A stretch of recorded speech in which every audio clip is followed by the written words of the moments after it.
batid mo. Walang malilihim ka na.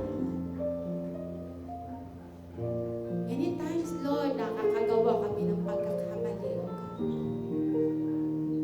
Pero Lord, never mo yun isumbat sa amin, Panginoon. Bagos, lagi kang may paanyaya. Lumapit kayo sa amin. Sa umagang ito, mga kapatid, kasabay ng awitin na ito, personally dumalog tayo sa Panginoon. Gawin nating altar ang awitin ito. Ipahayag natin ang ating pasasalamat sa Panginoon. Anumang sitwasyon meron ka, bigo ka ngayon, tagumpay ang iba sa atin, ang iba ay nasa kalagitnaan ng laban, at ang iba naman ay nagsisimula pa lang. Tamang pagkakataon para lumapit tayo sa ating Panginoon. Hallelujah. Thank you, Lord. Hallelujah.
tandaan ninyong si Yahweh na inyong Diyos ay Diyos.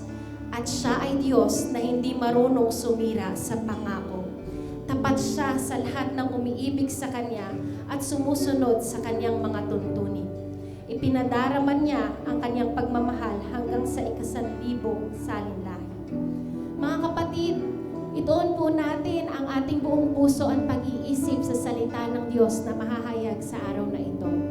Huwag po natin hayaan na lalagpas ang araw na ito na wala tayong nare-receive dahil inihanda po ang Diyos para sa iyo sa araw na ito. At para ipahayag ang salita ng Diyos, purihin po natin ang Panginoon para sa buhay ng ating kapatid, Brother Bayin Amargo.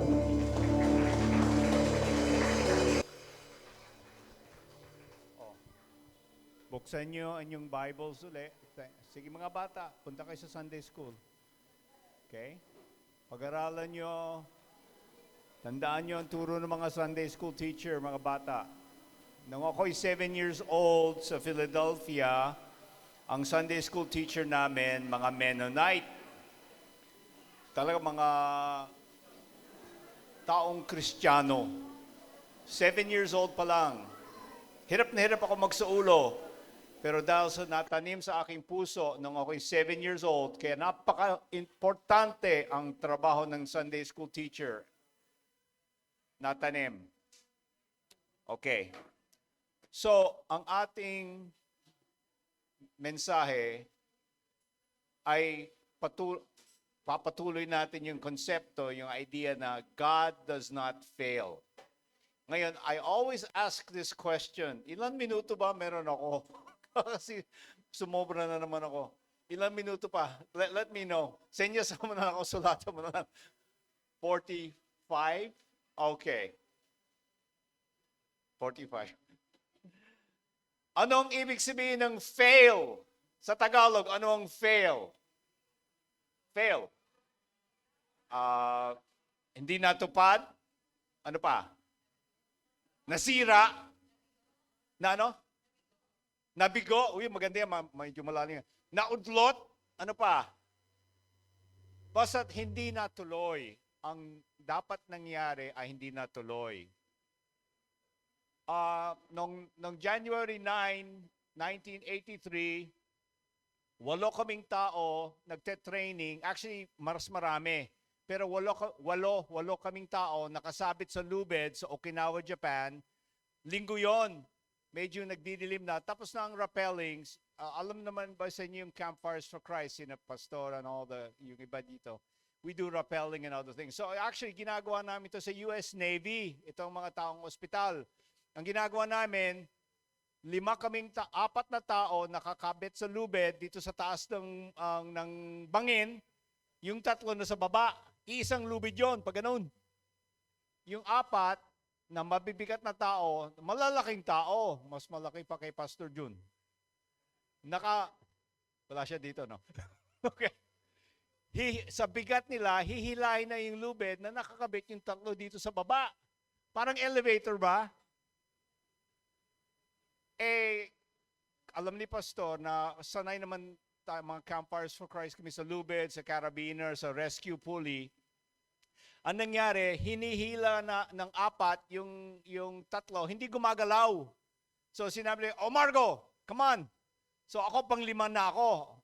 Yung 4 na sabay bandang gitna ng bangin, hinihila, naglalakad pa ganyan, hinihila talaga. Ako pang 5. Guess what? Ang humahawak lang ng lubid, isang carabiner lang. Ang carabiner po yung ganito. Isa lang, made in Japan pa. Made in Japan. So, anong nangyari, sabi ko sa instructor, bago ako lumiban, bago ako bumaba sa bangin, nakatali ako doon sa lubid, sabi ko sa kanya, alam mo, in the Philippines, we use rescue pulleys. Dala ko pa yung 2 rescue pulley ng CFC. Rescue pulley, yung mga nagre-rescue, alam nila to. Dr. Ted Esquera, they know this. Sabi niya, nah, I saw this in a book. We'll just use 1 carabiner. Nakita niya sa libro, drawing. Nung na-court martial siya, yan ang pinakita sa kanyang depensa. Nakalusot siya. So, pang 5 ako, Sabi ko, this is not going to work. Kaya kumuha ako ng tali, nagkakabit ako ng prusik knot para may pang-backup kami. Wala pa nga siyang secondary line. Alam niyo, pagbaba kong ganyan, habang ako nagtatali, sumabog! Sumabog yung carabiner. It exploded. Nung pagka-evacuate sa amin, nakita yung pira-pirasong carabiner na sa putek. That was a catastrophic fail. Minsan kung kausap niyo ako, minsan napapansin ko gumaganyan ako.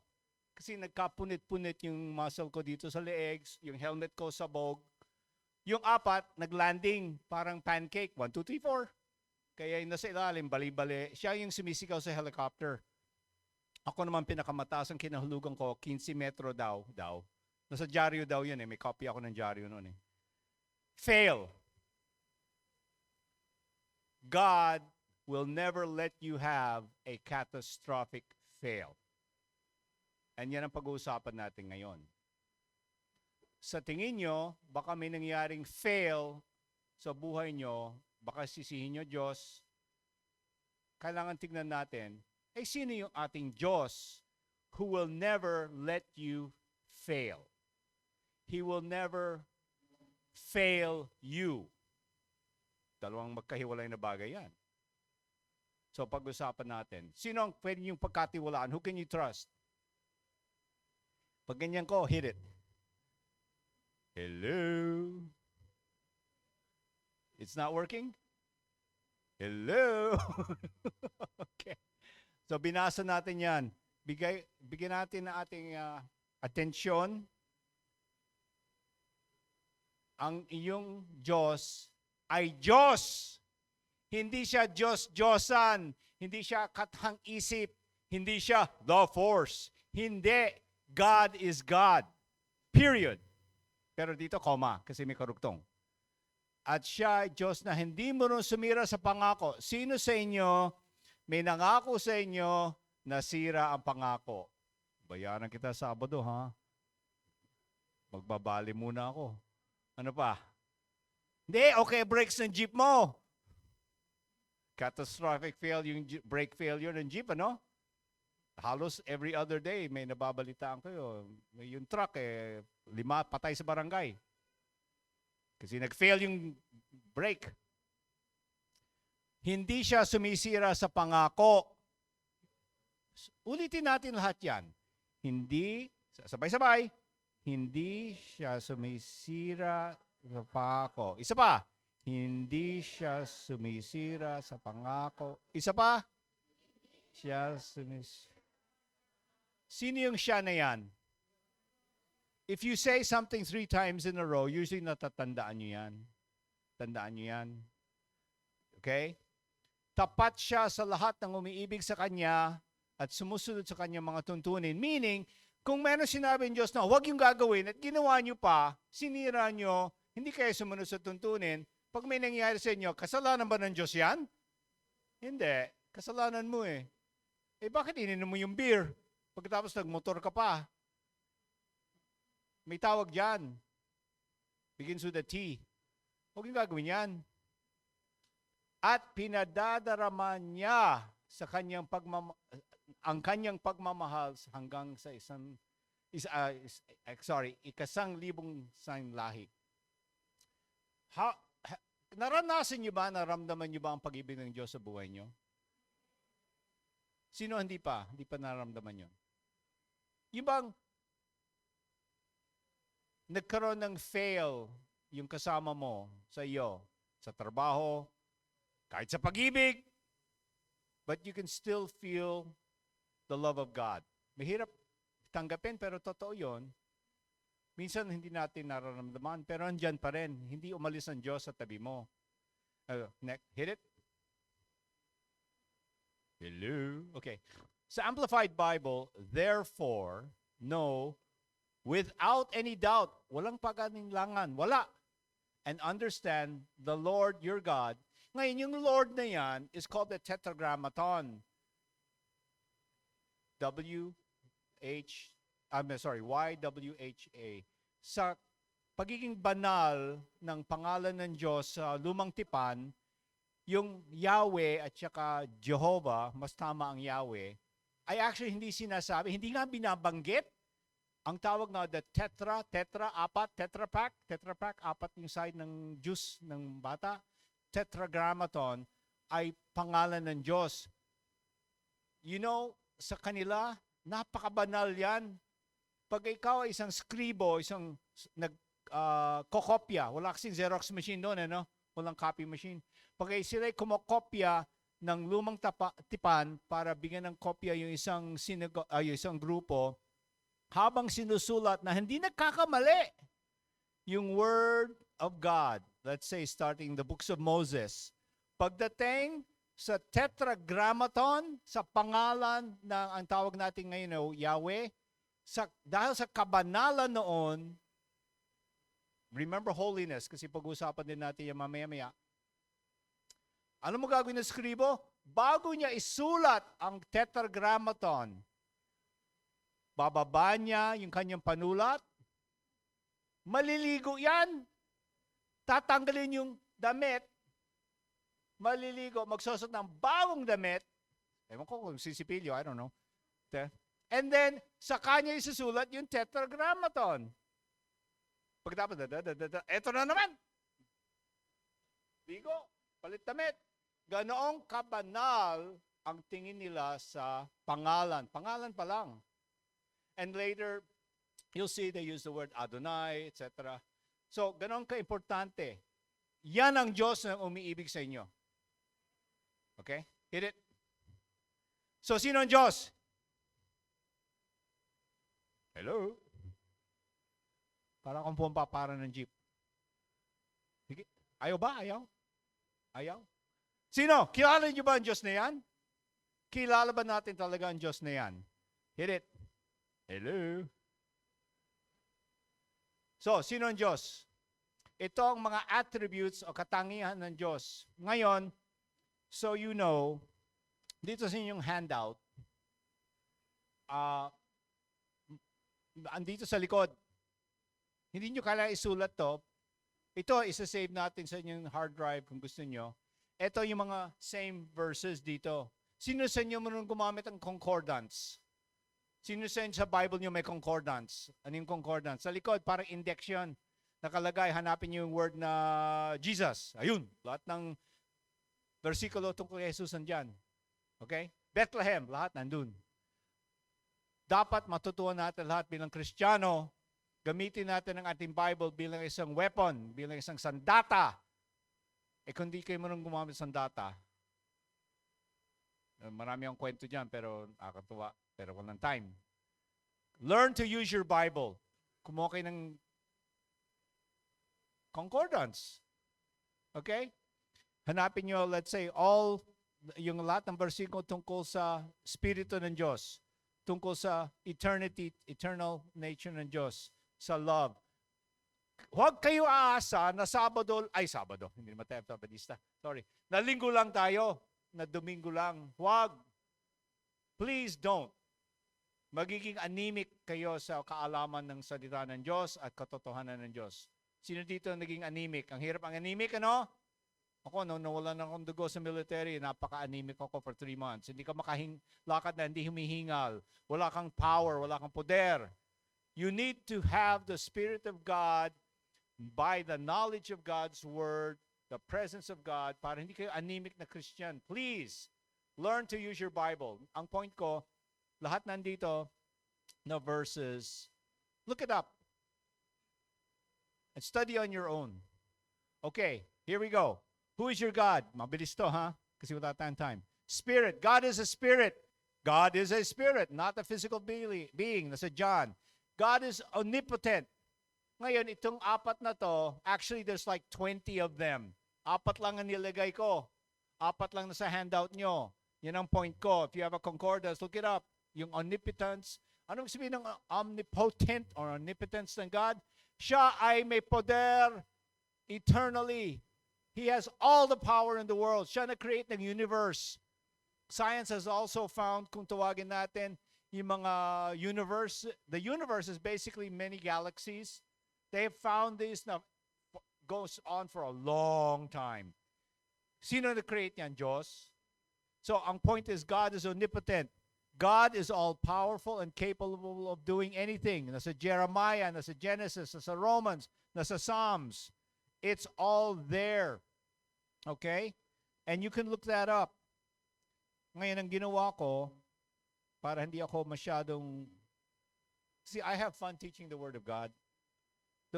Teaching the Word of God is hindi drudgery, hindi nakakainis yan, hindi parang hilahod mong ginagawa. You can have fun.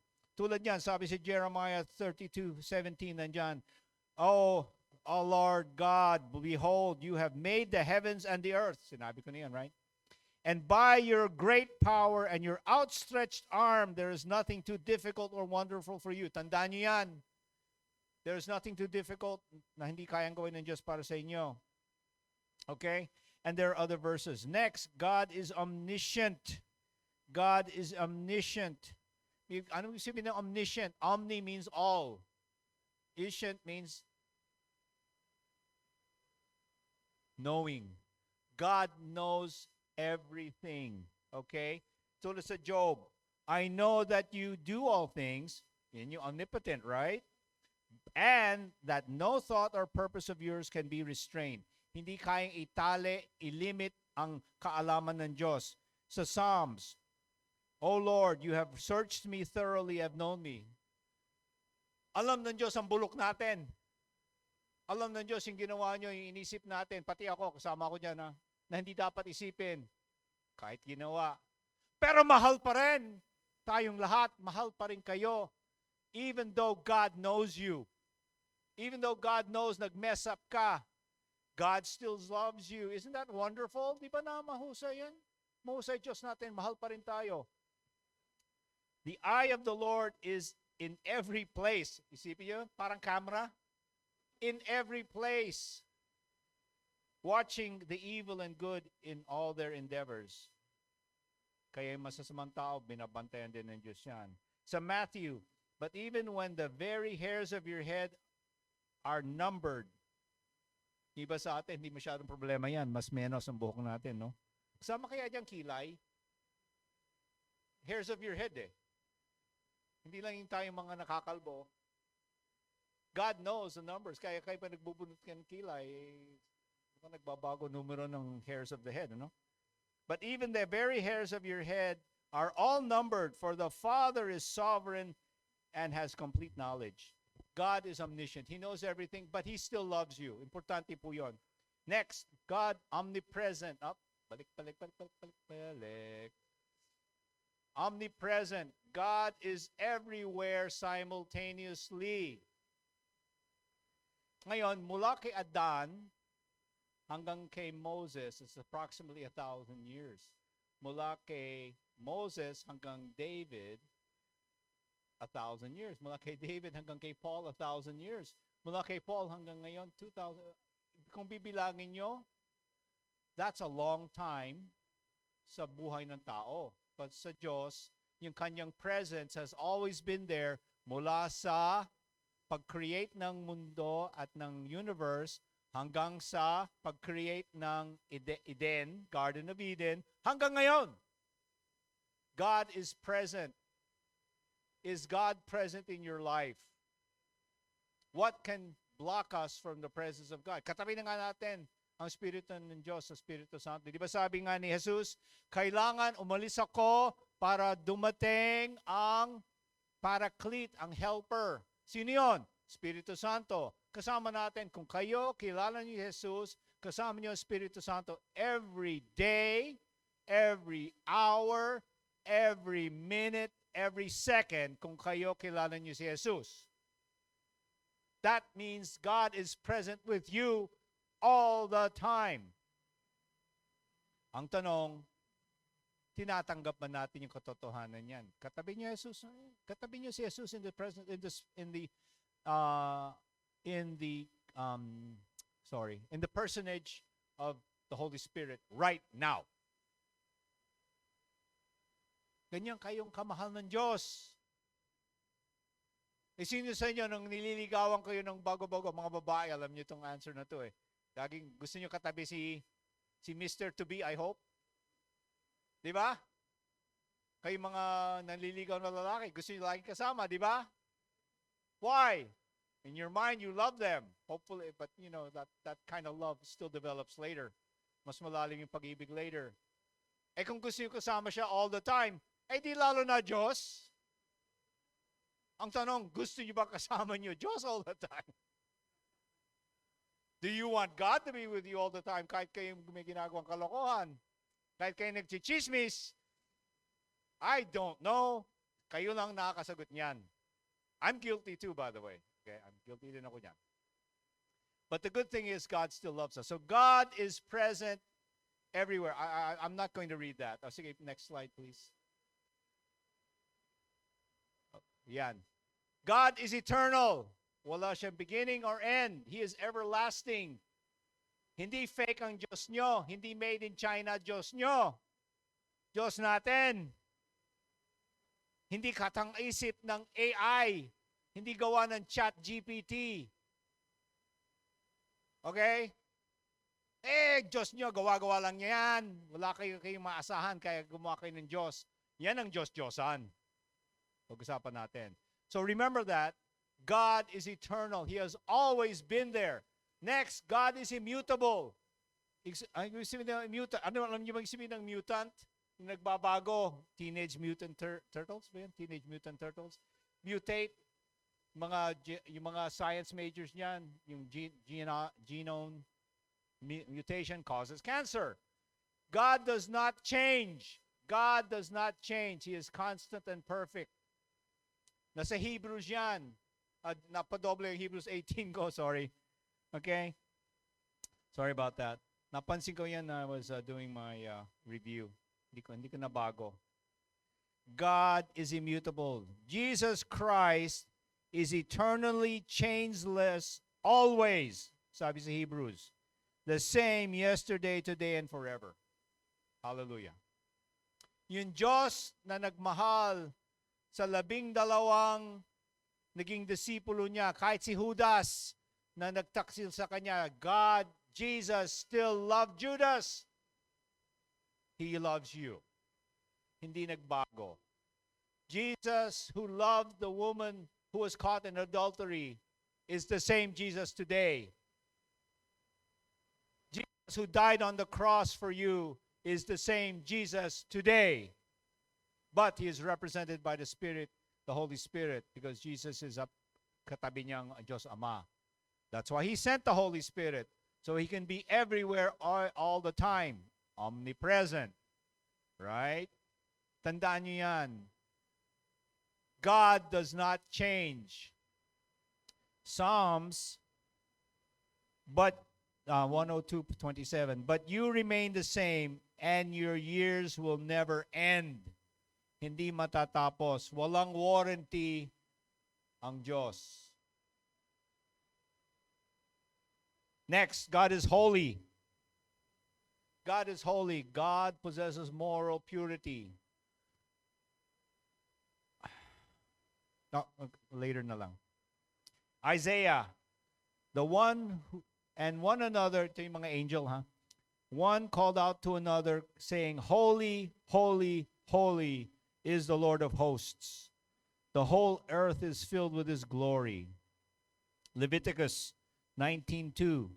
Say to all the congregation of the children of Israel, you shall be holy. Meaning yung mga tao dapat maging banal. Because for I, the Lord, your God, am holy. And we can only be holy through the work of this Holy Spirit. Because Jesus died for us and removed our sins. Past, present, and future sins. And through the help of the Holy Spirit, we can be holy. We can try to be holy in life. We are already holy, by the way. Alam niyo ba yon? Kung baga sa cheque, naka-post date yung check nyo na si Brother Jose, holy na, banal na. Kaya lang, naka-post date. Habang inaantay natin yung date na we get to heaven and be present in the presence of the holiest of God, the holiest of God, the holy God, sorry. Until then, we will still struggle with our human side. And that's why the Holy Spirit is here. Kaya nandito ang Espiritu Santo to help us to be holy here. Ilang beses gusto nyo magmura, hindi kayo nagmura. Kahapon lang. Sorry. Ilang beses gusto nyo i-cut off yung kamote driver na nagsisignal ka na sisingit pa. Pagkatapos ikaw pa may kasalanan. Ilang beses tinutuya kayo, gusto nyo magalit. Ang hirap every day, But we can with the help of the Holy Spirit. That's why it says, work out your salvation. Hindi to make you more saved. You're already saved. It's just to show the manifestation of your salvation by living holy lives. And then, if you live a holy life as best you can, kung kaya nyo mabuhay ng may pagkabanal, maa-attract yung tao. Scriptural yan Masabi, bakit iba ka? Bakit ang pagkakatiwalaan kita? Bakit hindi ka nagsisinungaling? Bakit hindi mo dinadaya mga numero? Because you're holy. Tama? And why are we holy? Because God is holy. Next. God is a person. Hindi siya physical force. Diyos natin, hindi swerte. Ang Diyos natin, hindi yung feng shui. Yung pusoy, kailangan yung pinto nakabukas facing the east, kailangan may batong ganito, kailangan pag New Year, puro bilog ang nasa, bawal magwalis sa gabi. Ano pa ba? Mga pamahiin. Yan ba Diyos natin? No! God is not a force. God is not magnetism. God is a person. Kaya pwede yung kausapin parang best friend. And He is your best friend. He wants to be your best friend. Gusto ng Diyos yung BFF, forever, ever, ever, ever, ever, forever, forever. Next slide. Also, ito relationship. God is good. God is supremely good and benevolent towards His creation. Ayun ang mga, God is love. Alam natin yon. Source of love, self-giving and compassionate. God is merciful. He is compassionate and offers forgiveness and kindness. Meaning, merciful means dapat ka parusahan, hindi ka pinarusahan. Dapat ka nilatigo, hindi ka nilatigo. Sino nilatigo? Si Jesus. Dapat ikaw ipako sa krus, sabi ni Paul. Dapat tayo ipako sa krus. Sino pinako sa krus? Because God is merciful. Because God is merciful. Next slide, please. God is just. Justisya. Kung anong tama. Lalo na ngayon. Babanggin ko na. DPWH. Alam natin lahat yan. Lantaran na. Hindi lang yon. Bureau of Customs. Ano pa? Sige, sabihin nyo na. Okay, ayaw nyo sabihin. Sige. But God is just, hindi niya hahayaan na yung mga nakatagong yan, nakatago forever. Naglilitawan na. And that is sabi nga, sin that is hidden. Lahat tayo naman guilty dyan, But because God loves us, He'll forgive us, but we have to face the fact that we have to admit our failures because that's what Christ came for our failures. To make us better people. Like I said earlier, para makita ng mga tao na ang kabanalan, hindi isang katang-isip lang. Ang kabanalan in life now is a struggle. Yes, it is. Struggle nga. Pero it's better than doing nothing. Paano ma-attract ang mga tao kay Jesus kung ikay, tayo, ako, ang ating pag-aarte, pag-deal sa mga tao ay katulad nila. We have to be better because Christ wants us to be better. Tama? Because our God is holy, etc., etc. Our God is just, sovereign. God exercises ultimate control and authority of all creation. Ang Diyos natin, all-powerful. We talked about that. Pero yung kanyang sovereignty ay hindi pwedeng akuhin o kunin o isara o pahinain ng kahit inuman. Satan is not stronger than God. Satan is an angel. Sabi ng iba, sino kalaban ng Diyos? Sino katumbas ng kaaway ng Diyos? Satanas. Mali! Si Satanas ay gawa laang created being. God is more than that.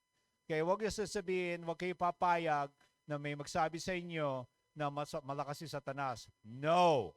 Malakas si Satanas kasi pinapayagan ng mga tao na maging malakas si Satanas sa kanyang mga demonyo sa buhay nila.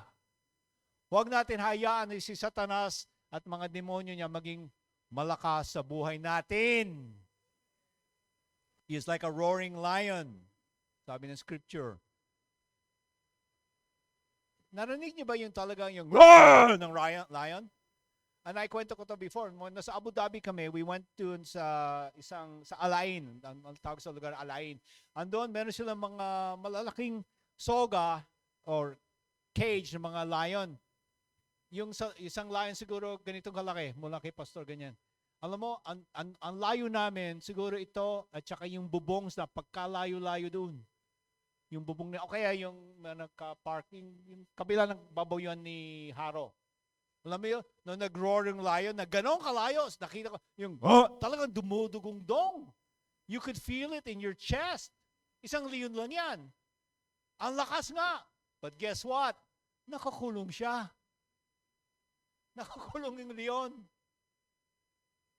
Satan cannot hurt you if you do not allow him. Engay laang yun. Got it? Because God is sovereign. God will not allow His people unless you allow it. God is faithful. Ito ang pinaka-importante. He is reliable, keeps His promises. Basahin nga natin yan.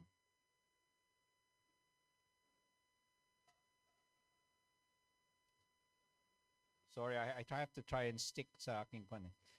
2 Corinthians, but as surely as God is faithful and means what He says, our message to you is yes and no. Our message to you is not yes and no at the same time. Hindi doble cara ang Diyos. Hindi yung tulad ng ibang kasama nyo, mag-agree kahit ayaw. No, God is faithful. His yes is yes and His no is no. 1 Corinthians, God is faithful. He is reliable, trustworthy, ever true to His promise. He can be depended on. And through Him, you are called into fellowship with His Son, Jesus Christ our Lord. Sarap pakinggan, ano? Tinawag tayo para makasama natin si Jesus kasi God is faithful. Hindi labas sa ilong, kung sabihin.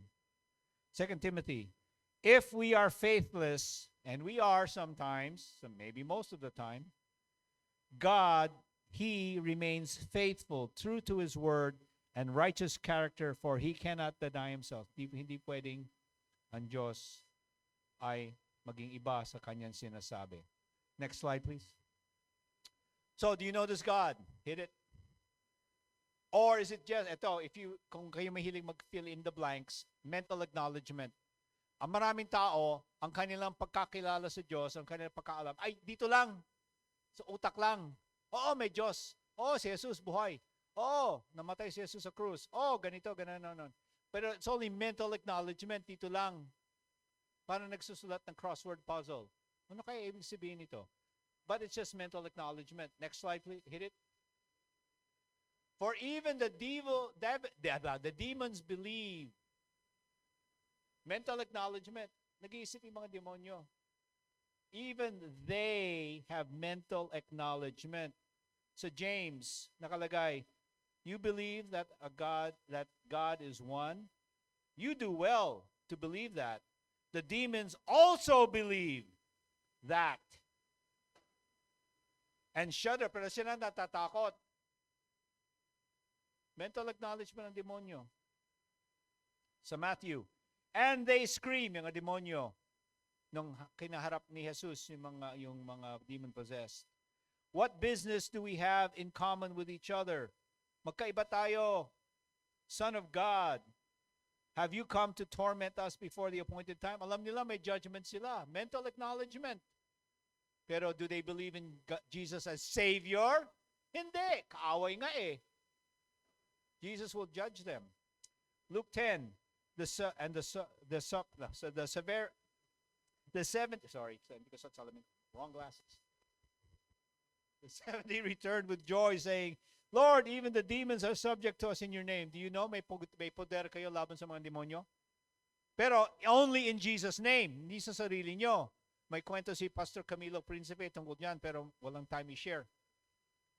Kung kayo harap sa taong akala nyo may poder, sabihin nyo, in the name of Jesus, by the blood of Jesus, I rebuke you. Hindi huwag yung sasabihin, ay kasi ako'y umaattend sa Blessed Hope in Jesus, No, only in Jesus' name. May kwento nga niyan si Lida Mendoza. Nung nasa Bible school siya, kukwento ko bigla. Nasa dalakad sa Avenida, somewhere near Avenida, may humablot ng kanyang bag.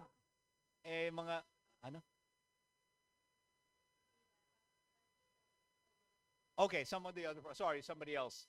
Pero ang ginawa, alam niyo mga Maynila, hinablot yung bag niya, ang ginawa ng Kristiyanong babae, humarap siya sa magnanakaw na tumatakbo na.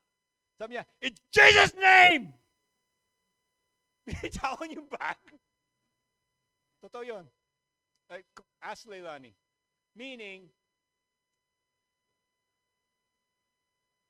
the devil will respond if in the power of the Holy Spirit, in the name of Jesus, you proclaim the sovereignty of God and the power of God through Jesus. Kasi the devil and they acknowledge Jesus, but not as Savior, as their judge. Okay, next. Do you put your God in a box? Can you define your God? Kung pwede nyo ilagay ang inyong Diyos sa loob na to, ang Diyos ko, mabait. Ang Diyos ko, pwede ako magsimba linggo lang. Ang Diyos ko, pinapatawad ako kahit lahat ng ginagawa ko, pero hindi ko naman kilala si Jesus. Ang Diyos ko, bibigyan ako ng Cadillac. Ang Diyos ko, papatamain ako ng loto. Ang Diyos ko, pwede may kabit ako. Ang Diyos ko, pwede ako minom. Huwag lang ako susuka. Ang Diyos ko, pwede ako Is that your God? You cannot put God in a box. Because God is eternal, God is omnipresent, God is omniscient, God is everywhere. If you can put your God in a box, if you can define your God sa terms na ikaw lang ang nagsasabi, He is not God.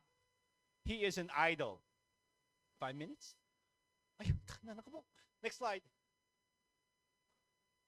So, do you have a relationship with the true and living God through Jesus? Lahat ng underline, yun yung fill in the blanks. Okay? If you have an intimate relationship with the true and living God through Jesus only, yan ang gusto nating relationship sa Diyos. Hindi yung mental acknowledgement lang tulad ng mga demonyo at mga taong sophisticated. They're too sophisticated for God. They can't have a relationship with God, but they acknowledge God. Okay, so those are the verses. Next slide, please. Do you notice God? Hit it.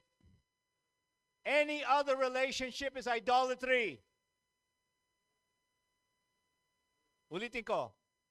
Kung hindi nyo kilala ang Diyos na to na matiimtiman, lahat ng ibang relationship mo idolatry. Mas mahal mo anything or anyone you hold as more important than God is your idol. No offense meant, kinikilabutan ako pag narinig ko ang common term, idol, anong gusto mong gawin natin mamaya? Nakakatakot yan. God hates idols. What is an idol? Anything, anybody na mas mahal mo kaysa sa Diyos. Huwag niyo ako tatawag, idol ba yun? Ano gagawin natin? Don't call me that! Di ba, marinig niyo lagi? Thank you. 10 minutes na. Idol. sabihin niyo sa kanila, please, huwag niyo akong tatawaging idol kahit alam ko ibig sabihin mo nun kaibigan. Alam ko kaibigan tayo. Alam mo mahal mo ako, kaya mo ako tinuturing kaibigan. Pero huwag mo tatawaging idol. Let's get our terminology right, Christians. Okay? I mean, malinaw ba 'yan? Sino sa inyo may kaibigan kayo o idol kita? Nakakatakot 'yan. And there was one time in my life na I was idolizing Leilani. I was. God showed me I was wrong. I still love her more than anything in the world, but she's not my idol. Okay? Because most idol makers, kapag ginagawa mong idol, ang ginagawa nilang idol, yung katulad nila, o yung ginagawa nilang idol, ay mga Diyos-Diyosan, little gods, na pinapayagan nga nila yung kalokohan nila. Malalim ba yon masyado? Tulad mga Greek mythology. Nakakatakot yan. Yung ibang mga religion, the Hindus, they have millions of gods because they make their gods patterned after them. Nakakatakot isipin, no? Kasi they don't want to face the true and living God. The true and living God demands responsibility. Ang Diyos na ating sinasamba, Diyos Ama, Espiritu Santo, si Jesus, demands tayo ay may responsibilidad sa Kanya at sa ating kapwa at sa ating sarili. Na hindi pwedeng, kahit anong gusto mong gawin, pwede mong gawin. No! Because God is holy. He wants us to be holy. He demands us. We are holy in Christ through justification, but He wants us to try and live holy lives every day. Now, sinabi ko na yan, 3 beses na yan. Our God is not a God na gawa-gawa ng tao. Paul actually wrote that. Not made with hands. Next slide, please. Sino to? Si Molech. Sometimes spelled Moloch. Siya isang Diyos-Diyosan na galit ang Diyos ng Israel kasi itong idol na to ay hinihikayat niya ng mga Israelites ay sumamba sa kanya. Paano sumasamba ang mga Israelites at mga katabing mga nasyon, mga katabing mga lahi? How do they worship Moloch? Kukuha siya ng baby. The younger the better. Papainitin si Moloch na bakal. At pag mainit, kita mo yung ito, tatanggalin yung kadena, pagdidikitin yung kamay. Sa init na yan, doon isasalang yung bata. Para makakuha ng mga regalo, magandang ane, magkaroon ng ulan, manalo ng loto, whatever. Loto nila. Hindi loto ng... Para ma-bless sila, sinasacrifice yung mga bata sa idol nila. Si Moloch. There's also Ashtoreth, there's Semiramis, marami. Ang point is ginawa ng mga tao ang kanilang mga idol para may makuha sila, in their mind, may makuha silang mga benefits. Nowadays, abortion, they kill babies because sa kanila hindi beneficial magkaroon ng anak sa ganitong panahon kasi ako ang karir ko, mas importante karir ko. Hindi importante magkaroon ng anak, i-abort natin, palaglag natin, kasi kailangan makaipon tayo ng pera papuntang Amerika. Kailangan ipalaglag yung bata, kasi 6 na anak natin, ano ipapakain natin sa pang-7? Because they have a benefit. So, hindi para kay Moloch, para kayo sumamba kay Moloch. Remember, God is not an idol. God is God. Next. So, sino itatrust mo? Saan ka lagi mas merong tiwala at pagbigay ng yung buhay? Sa Diyos-Diyosan? Sa idol? Or to God, the God we talked about? Rhetorical question. kayo, tayo, ako. We have idols in our life. Alisin natin yung mga idol na yan. Let's worship the true and living God through Jesus Christ. And let the Holy Spirit help us every day. So, who will fail you? The idol of your making or your God? 1 Corinthians 10:15. If you don't mind, I'll read it. If I can. Well, it's rather long, so I'll skip some if you don't mind.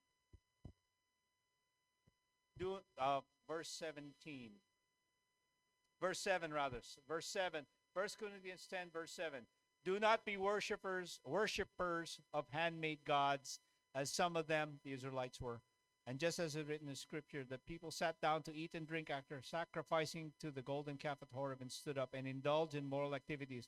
Idols will encourage you na gumawa ng kalokohan. Kasi pinapayagan eh.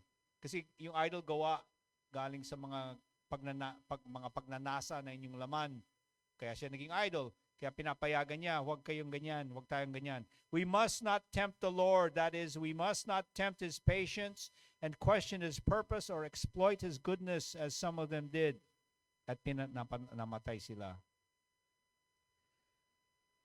Now, these things happened to the Israelites, and maraming namatay dahil sumamba sa idolo, as an example and warning to us that they are written for our instruction to admonish and equip us. Huwag tayong magsasamba sa mga idolo until the end of the age.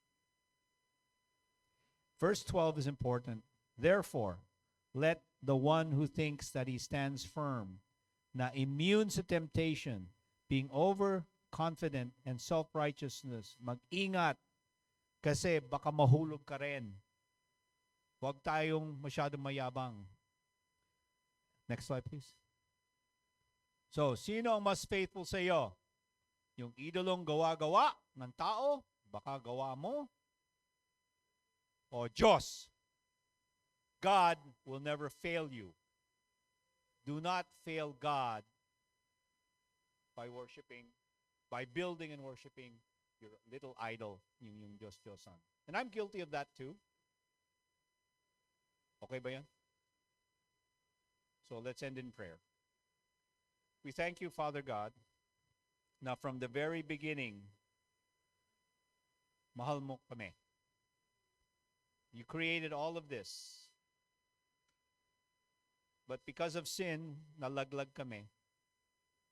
And we created other ideas of what God is kasi sa aming kahinaan. Hindi namin maharap ang responsibilidad namin sa inyo. Thank you, Lord, for inviting us into the life of Jesus. Thank you, Lord, for inviting us to understand that you are a God who is holy, who loves us, that because of Jesus, we can stop worshiping our idols and worship the true and living God, ang buhay na Diyos na totoo, na umalis kami sa aming mga pagsamba sa mga Diyos-Diyosan, pagsamba sa mga bagay na hindi tama, karuma-duman sa inyong mata na napakarumi because hindi tama yon. Because you are the God of justice, you demand justice. But because you are a God of holiness, you demand holiness. But because you are a God of love, pinadala niyo si Jesus so that we can attain the holiness and be in your presence. Thank you, Lord, for loving us so much and never failing us. And we help us, Lord, not to fail you. The Holy Spirit can empower us. In Jesus' name, amen.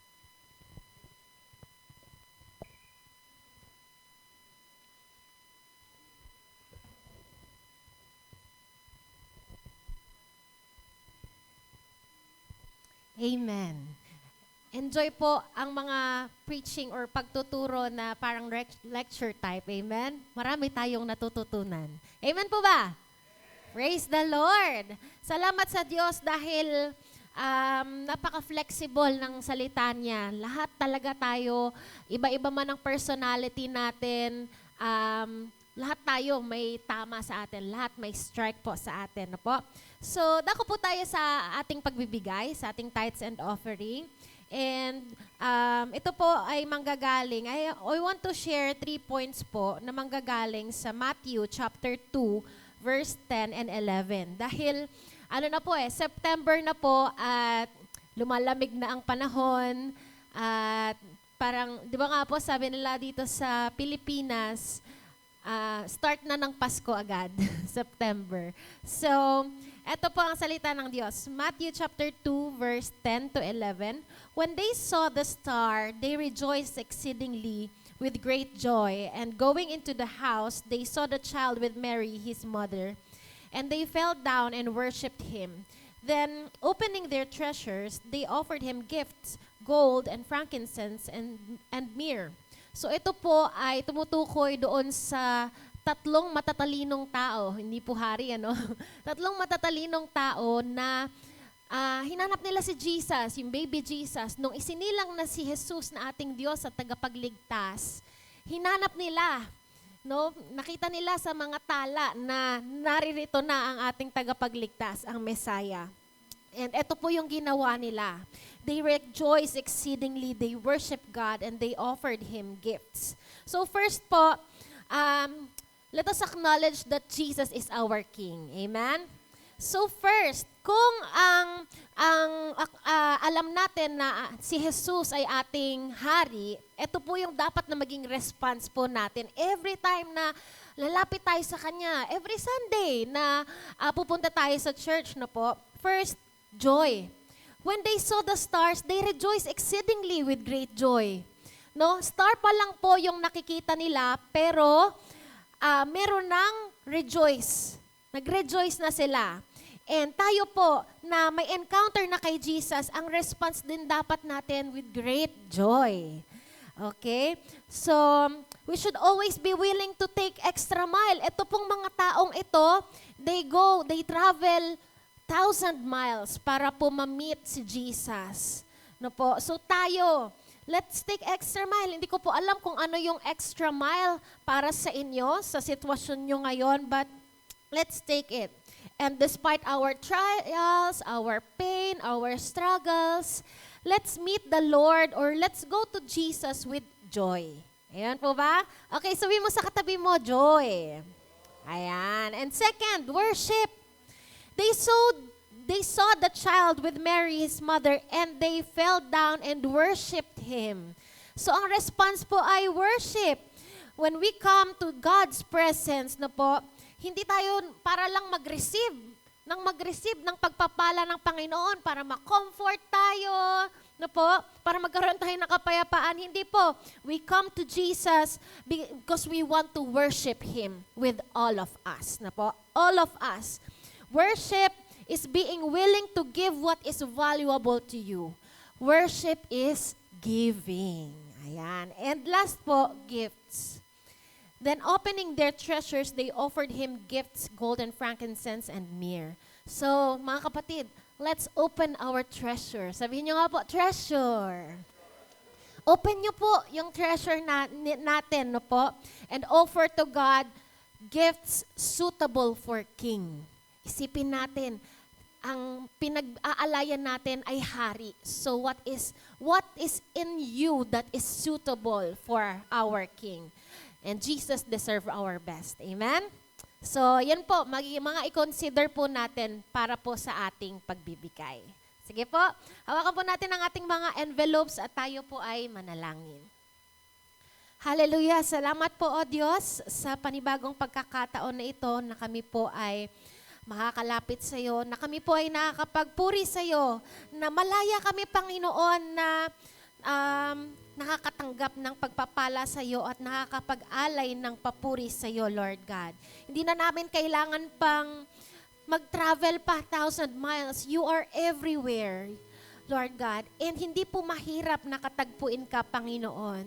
Lord, tulungan mo po kami that every time we meet you, Lord, merong pusong masaya, nagre-rejoice, Panginoon, at excited palagi sa presensya mo. Tulungan mo po kami na lagi kaming nag-worship, anuman ang aming ginagawa. And tulungan mo po kami, Panginoon, na maging open, Lord, yung treasures namin, everything in us, to you, Lord God, our King. Give us a heart, Lord God, that is worshiping and giving, Lord God. Maraming salamat, Lord. This we pray in Jesus' name. Amen. Amen. Sige po, masaya po tayong magbigay.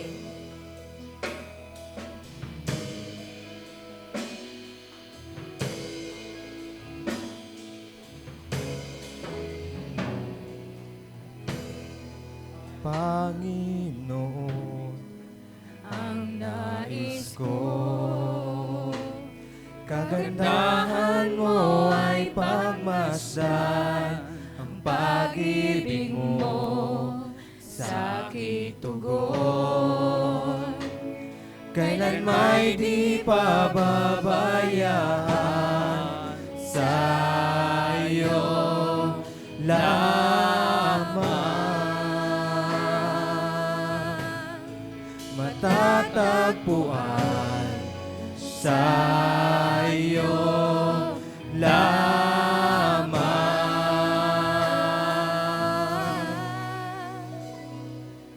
mananatili sa iyong lilim at sasambahin ka sa dakong lihim. Mananatili sa iyong lilim nang masumpungan ka sa dakong lihim.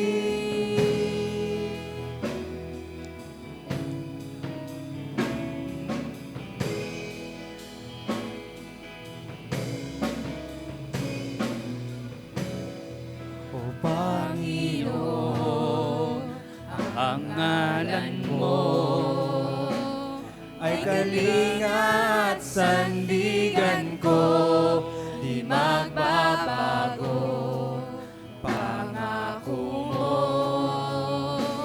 Salita mo'y panghahawakan, sa iyo lamang matatagpuan, sa iyo lamang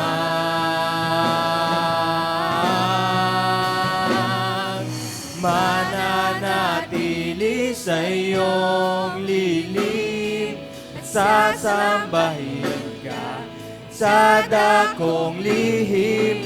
Mananatili sa iyong lilim nang masumpungan ka sa dakong lihim. Mananatili sa iyong lilim at sasambahin ka sa dakong lihim. Mananatili sa iyong lilim nang masumpungan ka sa dakong lihim.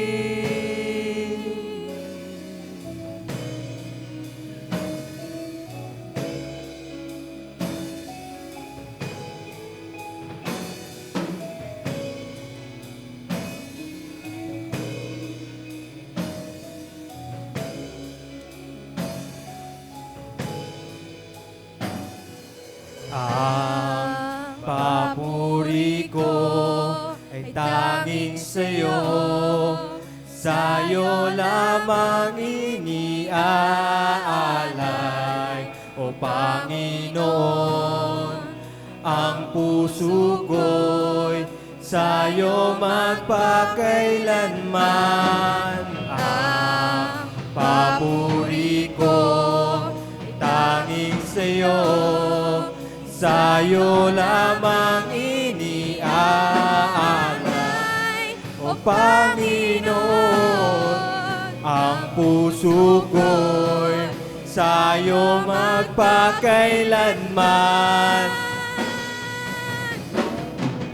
Mananatili sa iyong lilim at sasambahin ka sa dakong lihim. Mananatili sa iyong lilim nang masumpungan ka sa dakong lihim. Mananatili sa iyong lilim nang masambahin ka sa dakong lihim.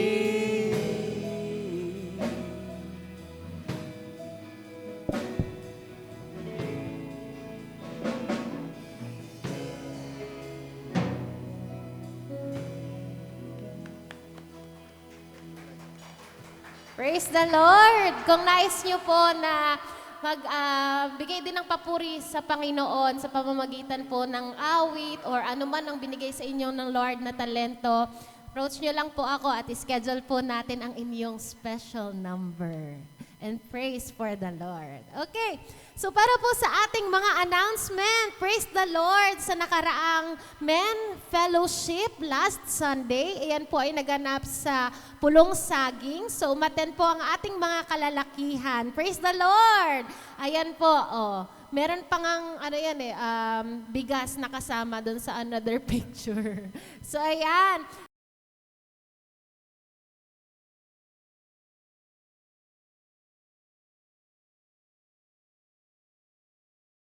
Ng kalalakihan at mga kababaihan. Ayan. Nanay, tatay,